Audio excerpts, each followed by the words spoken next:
"You don't belong here, kid." That's the first thing I heard as the flight attendant marched down the aisle, her voice slicing through first class like a cold blade. Picture this: a 12-year-old boy sitting quietly in seat 1A, hands folded, navy sweater over a crisp white shirt, backpack at his feet, minding his own business, when an adult, supposed to keep you safe, stares at you with the kind of contempt that makes you wonder if you've done something criminal just by existing. That was me, Marcus Williams. And let me tell you, I knew right then this flight would be nothing like the others. Rebecca Shun, the attendant, ripped my boarding pass right out of my hand, holding it up like it was radioactive. "This seat costs more than your family makes in months," she said, loud enough for half the cabin to hear. And that's when the filming started. Passengers with their phones out, some looking away in shame, others glued to their screens, wanted to catch the next viral moment. I clung to my backpack, knuckles white, breathing deep, trying not to cry or freak out because, I've been told keep your dignity, son, no matter what. She called security, made a scene, told everyone to get me out of first class. I stood up slow, told her my dad would handle it, and she laughed in my face. "Sure he will, sweetie. Yeah, that happened. What would you do if this was your kid?" For me, it started hours earlier. I'd walked into the premium terminal with my boarding pass, traveling solo for the first time.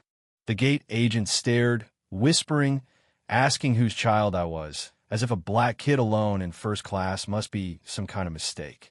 Security officer Brooks showed up, asking for parents, but I handed over every piece of paperwork. I had government ID, my ticket, the unaccompanied minor stuff my dad drilled into me to keep organized.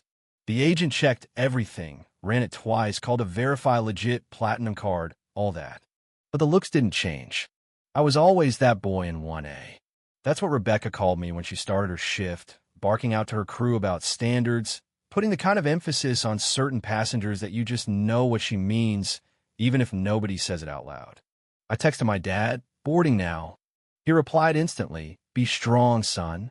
I was trying, but every IAMI made it harder. I pulled out my economics textbook just to have something to look at, not because I expected anyone to care. A sweet older lady, Mrs.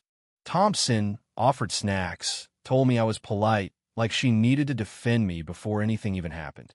Rebecca watched from the jetway, that sour look growing worse with every minute I stayed in my seat.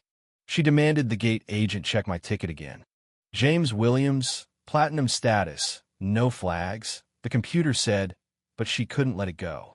I could see her sizing me up like she was hunting for some reason I didn't belong. Then she stormed over. "Excuse me, young man, there's been a mistake." "No, ma'am." I told her this is my seat. "First class is for certain passengers." Her voice sounded fake sweet, but felt sharp as a razor. She tried to snatch my boarding pass. I pulled back, gentle but firm. I'd paid for this seat. I wasn't moving. Her voice rose, her mask slipped, and people started noticing. A businessman in 1C, Todd, started recording quietly. Mrs. Thompson, alarmed, said I'd done nothing wrong. But Rebecca barked at her to mind her business. That's when Todd spoke up. "Actually, this concerns all of us. This is discrimination." The whole cabin went still. Rebecca panicked and called security, announcing loudly to everyone, "We have a disruptive passenger." 2 officers boarded Martinez, calm and careful, Brooks, brusque and impatient. Rebecca spun her story, painting me as a troublemaker, not a kid sitting quietly. Officer Martinez checked my documents twice, looked at me, then at Rebecca. "It's legitimate." But Brooks just shrugged. "Doesn't matter. The crew wants him gone." Passengers started speaking up. Mrs. Thompson was furious. Todd posted his video live. "Discrimination happening now on United Flight 847. The post blew up instantly. Rebecca didn't care. "Remove him now," she said. Martinez hesitated, torn between orders and what he knew was right. But Brooks stepped forward. "Kid, you're coming with us." I looked straight at Rebecca, holding back tears, and said, "Thank you for showing your true character." It hit her hard. She looked away. As they led me down the aisle, people filmed. Some wiped tears, some were angry, but nobody could stop it. "We see you, sweetheart. You did nothing wrong." Mrs. Thompson called out. Rebecca muttered as I left. Next time, fly somewhere you can actually afford. The whole cabin erupted, people demanding she be removed. Todd was now streaming to thousands, and I heard "Justice for Marcus" trending as I reached the jetway.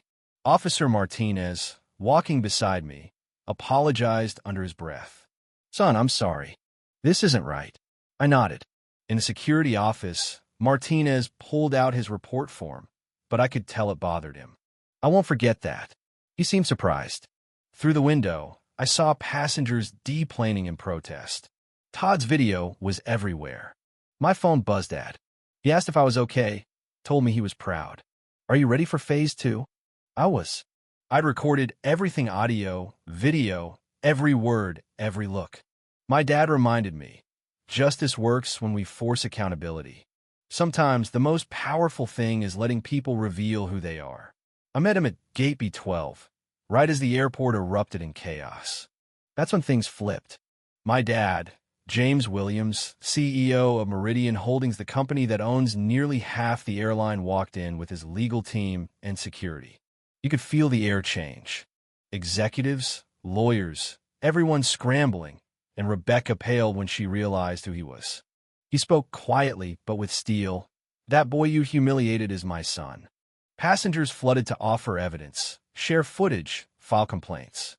Rebecca tried to defend herself, but it was over videos, documents. 17 prior complaints against her surfaced. The company suspended her on the spot. My dad announced a federal lawsuit for systemic discrimination, not just for me, but for every kid who ever sat shaking in a seat they'd earned. The story exploded, millions watched, the airline stock tanked, media swarmed. My dad faced the cameras. "This isn't about money. It's about dignity." I spoke too, shaking a little, but determined. "Kids without my advantages suffer in silence. That's why I did this." The White House called, asking to meet. My dad answered, "Not for photo ops. For real policy." Within weeks, the company overhauled its policies, fired half the leadership, paid out settlements, made anti-bias training mandatory. Laws changed. Kids traveling alone got new protections. Airline discrimination dropped nationwide. Rebecca, stripped of her job and pension, became a cautionary tale. Then, through court-mandated service, an actual advocate for change. A year later, I sat in seat 1A again, this time welcomed by a young black flight attendant hired through new diversity initiatives. She thanked me. Others did too. Officer Martinez's sister, now a pilot, came to shake my hand. Systems don't change themselves. People have to demand it with courage, receipts, and the willingness to take the first blow. I'm older now. Sometimes I wonder, was that pain worth it? My dad says, pain that creates justice is heroism. Maybe that's true. I just know dignity matters more than comfort, and silence never helped anyone. So what about you? Have you ever witnessed injustice like this? Would you have spoken up, or filmed, or looked away? Drop your story below, because your words might just inspire the next kid who refuses to move when the world tells him he doesn't belong.